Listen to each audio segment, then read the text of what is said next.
Hi all, I wanted to talk to you about colons today and how to use this piece of punctuation. First of all, let's look at the function of a colon. The colon acts as a signal of anticipation and draws readers' attention to the words that come after it. So one way to do this is in a question and answer format. This can be a literal question and answer or an implied question and answer. Here's the example. The situation was becoming desperate. Supplies were running low and winter was setting in.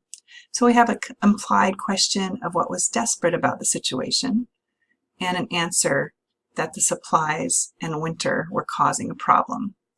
Note that the words preceding the colon are forming a complete sentence. And this is a rule with using the colon, is that the words preceding need to be an independent clause. We can also introduce a list using a colon. Here's an example. You see the independent clause preceding the colon here.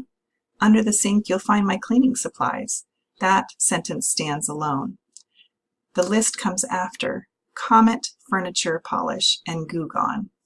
The list doesn't necessarily have to be a complete sentence. The words that come after a colon can be a dependent clause. We can also use a colon to introduce a quotation. Here's the example. It's wise to listen to the words of Albert Einstein, colon. Intellectuals solve problems, geniuses prevent them.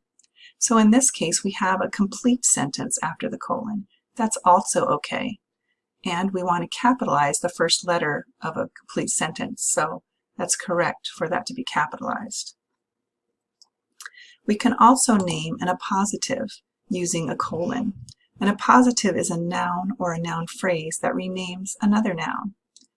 In this case, it says, my boyfriend is guilty of two deadly sins, pride and greed. We see that pride and greed are renaming this noun phrase of deadly sins. Now let's look at some improper ways to use colons. We don't want to precede the colon with a dependent clause. Here's an example. Some things in my purse are, colon, lipstick, Tic Tacs, and spare change. Yes, here's a list after the colon, but the part that precedes the colon is not an independent clause. Therefore, this is incorrect. You could take the colon out, and this sentence would be complete as it is. We also don't want to use a colon between a preposition and an object. The example here says, the parts of an essay consist of, colon, the heading, the title, and the body. So you can see the colon is placed right in the middle of a prepositional phrase. It can actually just be taken out of there, and then this sentence would be correct. Also, don't use a colon after words like including, for example, and such as. You can see in these two sentences, they're inserted after those types of words, and they interrupt the flow of the sentence. There is not a complete sentence before the colon, and we could, again, take those out to make the sentence correct. So a couple things that colons can do for your sentences is strengthen connections between ideas. Usually, the words that are coming after a colon have some kind of special significance that readers need to pay attention to. So let's look at an example here. These are two of the same passages. One uses a colon and one doesn't. Glancing at the calendar, Morton made a mental note to buy a card that afternoon. He had not forgotten Aunt Alma's birthday in 8 years. The one time he had, she had temporarily cut him out of her will. So in this case, there's two separate sentences, and in this case, the colon separates those sentences. Let's look at the difference here. In version A, the reader has no way of anticipating that Morton's keeping track of his aunt's birthday has any meaning. He's apparently just a thoughtful guy, right? In the second sentence, the colon forces a reinterpretation, because even though the reader won't know Morton's motive until the end, the colon makes it clear that there's more to his card giving than just being a good nephew. He wants to get into the will. So the colon makes a connection between those two sentences and shows that that second sentence is something to pay attention to.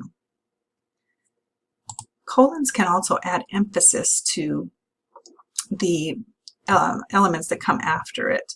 So let's look at an example of this. Again, we have two examples, one without a colon and one with. It says, wife assault cannot be dismissed as merely a symptom of marital problems. It's a criminal activity that is the manifestation of the abuser's inability to deal with frustration and anger. So version A has less impact than version B because the contrast between the keywords, the relatively benign marital problems, versus criminal activity is diminished by putting them in separate sentences.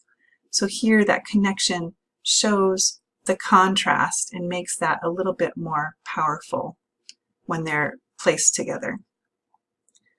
So let's review what colons are used for. First of all, the function of a colon is a signal of anticipation to draw the reader's attention to what comes after it. And the colon does need to always be preceded by an independent clause. A colon can be used in a question-answer format to introduce a list or a quotation. It can introduce an appositive too. And the colon strengthens connections between ideas and can add emphasis between them as well. So whether we're doing an exercise or a quiz next, I hope this information helps you, and I will see you soon.